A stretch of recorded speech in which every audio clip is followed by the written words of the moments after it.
yang sedikit out of the box. Kamu bisa ngelawan kappa dengan cara kentut.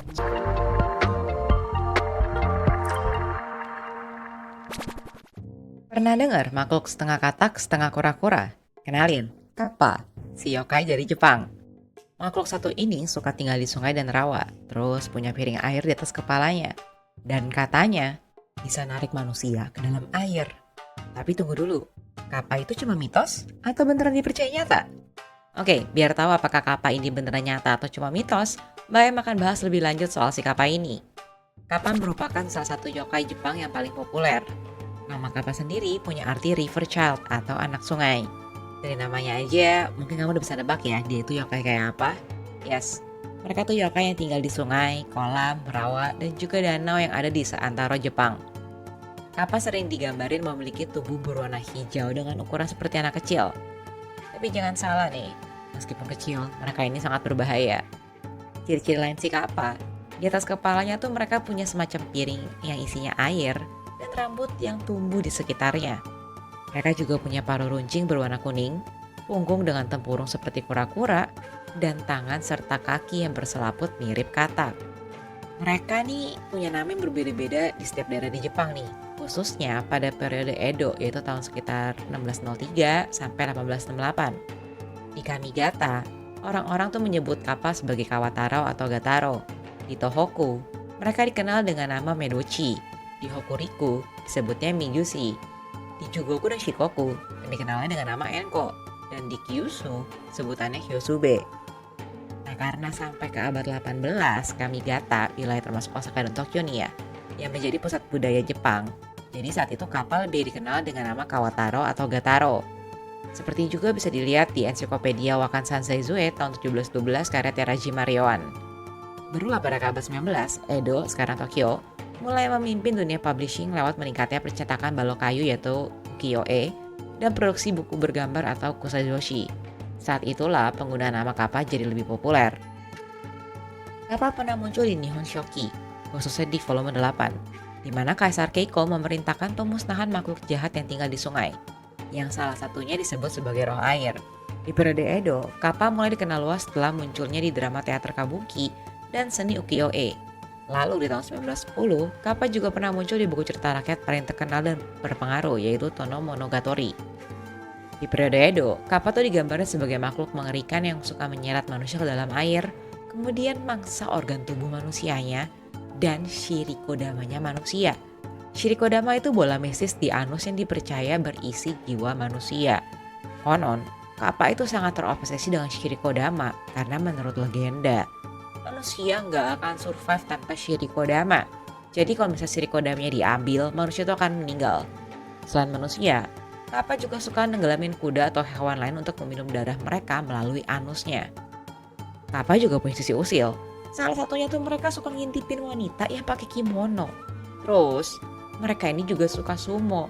Makanya mereka bakal dengan senang hati menghadapi siapapun yang menantang mereka dalam sumo. Kappa itu baru mulai digambarkan sebagai makhluk yang gak jahat di tahun 1950. Saat itu, kappa muncul sebagai karakter yang imut aka kawaii di manga berjudul Kappa Kawataro karya Shimizu Kon. Karena manga itu laku keras di pasaran, kappa akhirnya jadi terkenal banget. Kalau suatu saat kamu ketemu kappa dan sampai disentuh sama mereka, kamu tuh gak akan bisa kabur. Tapi gak usah panik, karena ada beberapa cara yang bisa kamu lakuin supaya bisa lolos dari cengkeraman kappa. Yang pertama, kappa tuh terobsesi sama timun. Soalnya, menurut mereka rasa timun tuh lebih enak daripada daging manusia. Jadi kamu tinggal kasih aja mereka timun biar mereka ngelepasin kamu.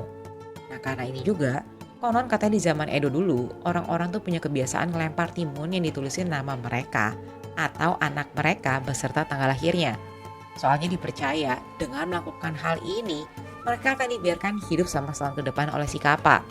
Ya soalnya kan mereka udah kasih makan ya ke kappa, kasih makan duluan gitu dengan makanan yang lebih enak daripada daging mereka sendiri.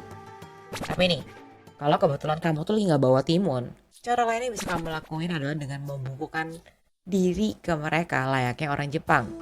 Soalnya meskipun dikenal usil, kappa ini juga termasuk sopan dan akan selalu membalas orang lain dan melakukan hormat ke mereka dengan cara membungkuk. Nantinya, air yang ada di piring kecil di atas kepalanya itu bakal tumpah dan bikin si kappa jadi lumpuh. Mereka nggak akan bisa gerak sama sekali sampai air itu diisi lagi.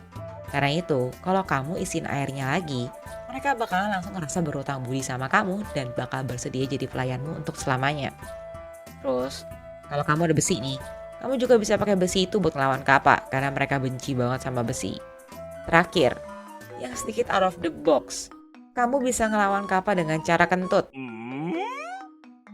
Soalnya mereka benci banget sama bau kentut. Jadi sebenarnya ini pas ya kalau misalnya kamu lagi mules-mules atau lagi gesi terus ketemu kapak. Keluarkanlah semua angin-anginmu itu. Fun fact lain dari Kappa, kalau kamu lagi liburan ke Jepang, kamu tuh bisa nemuin papan dan poster peringatan di sekitar sungai dan danau. Ini tuh ngingetin supaya kamu tuh nggak bermain dekat air. Biasanya, kamu bakal ngeliat gambar kappa juga di situ dengan tulisan waspada atau waspada terhadap kappa. Terus nih, kamu juga bisa nemuin kappa di restoran sushi dalam bentuk kappa maki. Itu sushi yang isinya timun. Mungkin kamu udah pernah nyobain kappa maki ya? Nah, sekarang kamu tahu dong kenapa namanya kappa maki. Dan seperti biasa, kappa nih banyak referensinya di pop culture. Mulai dari anime, manga, buku, acara TV, film, hingga video game. Contoh di film Dead Kappa, di sana tuh ngeceritain Kappa yang suka ngerusak kayak Godzilla aja. Ada juga seri animasi berjudul Oni Thunderous Got Tail yang menampilkan Kappa yang super kawaii. Terus manga berjudul Saranzanmai yang menceritakan 3 anak kecil yang berubah menjadi Kappa dan ditugaskan untuk mengumpulkan Shirikodama. Kalau kamu hobi main game, kemungkinan tuh kamu tuh gak asing dengan Kappa di Harvest Moon, aka Story of Season, Friends of Mineral Town, dan juga karakter Kapen di game Animal Crossing. Kappa juga sering digunakan sebagai maskot. Salah satunya Kapon yang merupakan maskot dari Onsen Zosaneki. Di Saitama ada juga maskot berbentuk kappa yang diberi nama Kaparo. Terkenal banget kan ya si kappa ini? Kalau kamu penasaran terus nih ya, pengen ketemu kappa di real life ya, kamu tuh bisa kunjungi kuil Yenzi di Jepang. Konon katanya, sampai hari ini kappa masih bisa ditemuin di sana. Tepatnya di tepi sungai yang terletak di hutan dekat kuil Yenzi. Atau kamu juga bisa kunjungi kediaman Myakonozo Shimazu yang bersejarah di Jepang. Di sana, ada pajangan sisa potongan tubuh hewan laut yang diawetkan dengan tangan dan kaki berselaput yang ditemukan pada tahun 1818. Dan dipercaya tentunya sebagai potongan tubuhnya kappa nih. Terus setelah ngebahas soal kappa ini, menurut kamu, kappa ini beneran ada atau enggak? Terus kalau kamu ketemu kappa, kamu bakal ngapain nih? Coba share jawaban kamu di kolom komentar ya. Anyway, kalau kamu ada request buat Mbak Em bawain topik hewan tertentu, share aja di komentar juga. Atau kamu juga bisa reach out Mbak Em di sosmed Mbak Em yang lain. Dan tentunya, thank you udah nonton video ini dari awal sampai akhir. Jangan lupa buat like, subscribe, dan share video ini ke teman-teman kamu ya. Mbak Em dan Michi, pamit dulu. See you di video 1 Fakta Sejuta Cerita berikutnya. Bye-bye!